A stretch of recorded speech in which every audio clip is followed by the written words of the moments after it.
सच में मैं अगर बता दूं, ऋषभ पंत की बात करें तो भाई पहले ही मैच में जब डक आउट हुए, यानी कि 6 बॉल खेलकर 0 रन बनाए, तभी बहुत सारे सवाल उठा और बहुत लोगों ने कहा कि भाई जो ऋषभ पंत यानी कि आईपीएल 2025 के सबसे महंगे खिलाड़ी थे, उनको यानी कि डक आउट कर दिया, यानी कि 6 बॉल खेलकर 0 रन बनाए, तभी भाई सवाल उठने लगा। और मैं आपको बता दूं, जो ऋषभ पंत के बारे में लोग कमेंट कर रहे हैं, लोग बोल रहे हैं, बहुत सारे मीम भी वायरल हो रहा है, क्या ऋषभ पंत पैसे के प्रेशर में ऐसा नहीं हो पाया। एक होता है कि आदमी इंसान के ऊपर खेल का प्रेशर होता है तो अलग होता है, मगर ऋषभ पंत के ऊपर सच में अगर बात करें तो पैसे का प्रेशर था, जो कि ऋषभ पंत को खुद लग रहा था कि भाई हम 27 करोड़ में बिकाए हैं, तो क्या 27 करोड़ लायक हम खेले। मगर जैसे सबको पता होगा, अगर पैसे का प्रेशर होगा, अगर खेल का प्रेशर होगा, तो भाई देखो, किशन, अगर ईशान किशन की बात करें तो ये दिल्ली में जब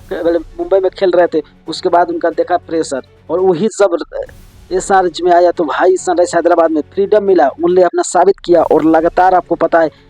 45 गेंदों में शतक लगाया। तो इसी तरह यार ऋषभ पंत का ये पहला मैच था, इसके लिए कोई बात नहीं, इसमें कमेंट भी ज़्यादा करना नहीं बनता है, मगर ऋषभ पंत को आने वाला मैच में अपना परफॉर्म लौटाना पड़ेगा, सबको बताना पड़ेगा हम वही ऋषभ हैं कि कुछ भी कर सकते हैं। तो आप लोग क्या सोचते हैं ऋषभ के बारे में, एक छोटा सा कमेंट कर देना, अगर नहीं हो तो चैनल को सब्सक्राइब कर देना।